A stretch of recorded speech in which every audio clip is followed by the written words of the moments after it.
Olá, investidor. Eu sou Felipe Martins Silveira. Estou aqui com o Bruno Piagentini para a nossa primeira edição do Agenda de Valor com Valores. Nosso novo vídeo que vai tentar destrinchar o cenário macro de curto prazo e trazer isso para o universo da Bolsa com as principais oportunidades. Bruno, resumidamente, quais foram os principais fatores a influenciar a Bolsa na semana passada? Bom, em âmbito macroeconômico, não tivemos muitas novidades. O cenário continua de uma contração de atividade, com aumento de taxa de desemprego, aumento de inflação também. Então, um cenário bastante negativo. Já na seara política, tivemos alguns acontecimentos importantes. O primeiro deles foi o encaminhamento da proposta orçamentária para 2016, que tem um corte de 26 bilhões de reais, que veio meio que para consertar aquele outro orçamento que tinha um déficit de 30 bi e meio, que trouxe à tona as discussões a respeito da saúde econômica do país, enfim, e resultou num rebaixamento de rating, né? A segunda questão ficou com o encaminhamento da defesa das pedaladas fiscais por parte da Dilma, que pode trazer à tona questões sobre impeachment e algum nervosismo para a Bolsa. E por fim teve o adiamento daquela votação do projeto de lei sobre repatriação de recursos no exterior, né? E que a proposta vai ser votada aqui na terça-feira, é o que a gente espera, né? A princípio na terça. Essa votação ganha importância na medida que uma volta do CPMF ainda continua bem distante. Com certeza. Lá fora, alguma novidade essa semana? Lá fora o destaque ficou com os Estados Unidos e o payroll, que é a criação de vagas formais no mercado de trabalho, que veio bastante acima do que o mercado imaginava, e isso pode trazer aí ou reforçar a percepção do mercado com relação ao aumento de juros em dezembro, né? Então pode trazer alguma pressão de curto prazo para a nossa bolsa, porque os fluxos de investimento tendem a ir para um mercado que é mais seguro, que é os Estados Unidos, que vão estar com uma remuneração um pouco maior com esse possível aumento de juros, né? Então, para o investidor que está de olho nesses indicadores, está preocupado com seus papéis, isso pode ser uma pressão de curto prazo, porque o mercado já tem uma expectativa que isso possa acontecer em dezembro, né? Essa semana a gente tem fatores também de pressão, tanto aqui quanto lá fora. Aqui o destaque deve ficar com os dados do varejo, que em setembro provavelmente vão continuar mostrando recuo de volume de vendas. Só que em varejo a gente tem que separar um pouco o joio do trigo. Então o impacto deve ser maior, principalmente para móveis e eletrodomésticos, grande ainda para vestuário e calçados e um pouco menor para supermercado. Então é um ponto de resiliência, aí, principalmente para pão de açúcar. É o papel que acaba se mostrando mais resiliente no setor. Lá fora, na China, a gente tem dados do varejo, produção industrial e da balança comercial, que devem continuar mostrando desaceleração econômica, o que é péssima notícia para a siderúrgica e para a Vale.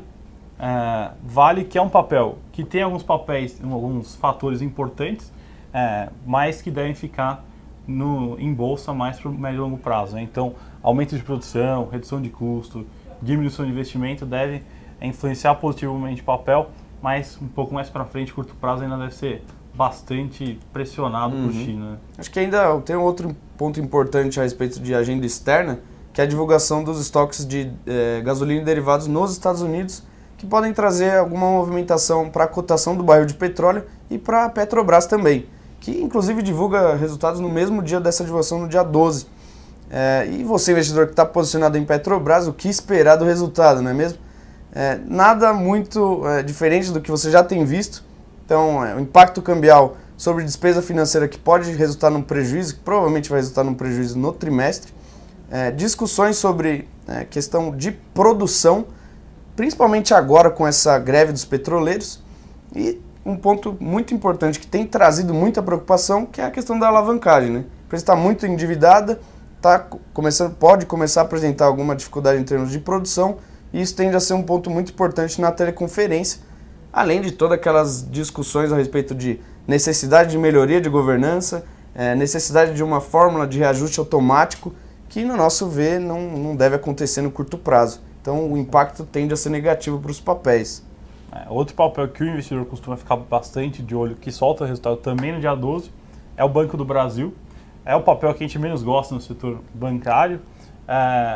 Pode ter um repique de inadimplência um pouco maior que os pares privados por conta da exposição da carteira à pessoa física. Então é um ponto de atenção. E, por outro lado, os bancos privados já começaram a ter uma pequena queda na rentabilidade, só que se a gente for comparar o BB, que já tem uma rentabilidade bem abaixo dos pares privados, essa queda na rentabilidade pode ser mais preocupante.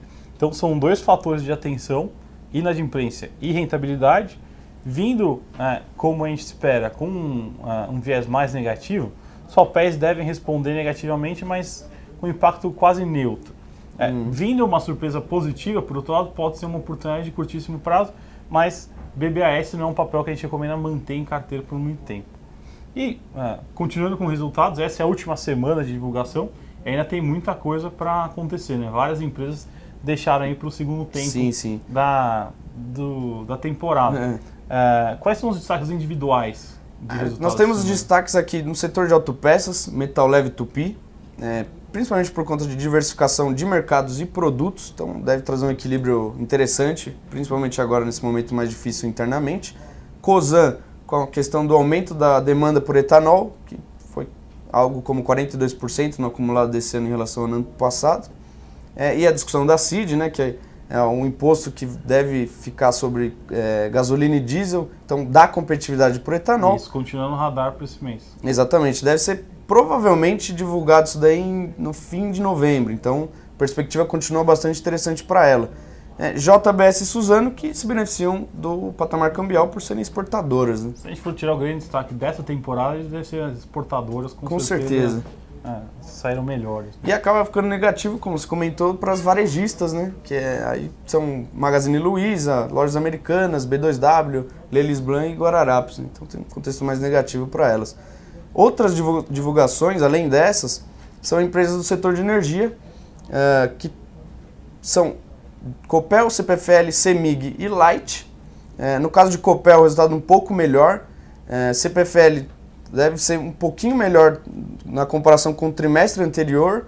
E devem ter alguns pontos importantes, como a queda na demanda por energia, inadimplência e a necessidade de compra de energia no mercado de curto prazo. Então, são questões que devem estar nas teleconferências dessas empresas do setor de energia. E um ponto que também deve ser importante nessas teleconferências são as questões relacionadas às concessões. Né? Aquelas concessões daquelas empresas que perderam na MP 579 lá em 2012. Então, não temos muitos detalhes, cada empresa tem um cenário específico de situação financeira, capacidade de entrar com força nesses leilões, nessas concessões. Mas a gente entende que nessas teleconferências devem ter mais detalhes a respeito disso. Lembrando que isso daí é um ponto importante também para a questão de reajuste ou ajuste fiscal para o ano que vem, porque pode representar algo como 17 bilhões para o governo. Né? A gente acha que não deve ser tudo isso, por questões de problemas de outorga e interesse das companhias, mas o governo tem trabalhado com algo em torno disso, com relação a esses leilões. O governo tentando aumentar a arrecadação e, por outro lado, as companhias evitando um pouco fazer grandes dispêndios no curto prazo por conta das incertezas macroeconômicas. Né? Exatamente. Então, esse ponto da outorga, não só no setor de energia, mas em todas as concessões, tem pegado bastante. O nosso último destaque de resultado é um setor que historicamente deixa para os últimos dias, que é o de construção civil. Os números devem continuar bem pressionados por conta do panorama setorial que é muito ruim e não deve melhorar no curto prazo. Os papéis começaram a responder positivamente no mês passado. A gente já viu boa parte das construtoras subindo em bolsa. Na nossa visão, ainda é um pouco cedo para montar a posição em construtora, principalmente porque o timing de recuperação ainda é muito certo. Antes a gente falava em final de 2016, para começar a voltar o mercado imobiliário a mostrar uma atração um pouco maior. Hoje já se fala completamente de 2017 e, na nossa visão, se vier alguma mudança nessa perspectiva, é para 2018, não para 2016 de novo. Então, fica um pouco de fora de construtora, tem alguns setores muito mais resilientes. Eu podia destacar serviços financeiros, é um que ainda tem conseguido entregar resultados muito bons. Na semana passada saíram 2 empresas, CL Vale, com resultados próprio setor de distribuição de combustíveis também tem uma resiliência interessante. E tem driver de curto prazo para sair. Então são setores mais interessantes do que construção no curto prazo. Esses foram os destaques dessa semana e das próximas, falando de CID para o final do mês e tudo mais. A gente fica por aqui nessa primeira edição da Agenda de Valor. Uma ótima semana e bons negócios. Até a próxima.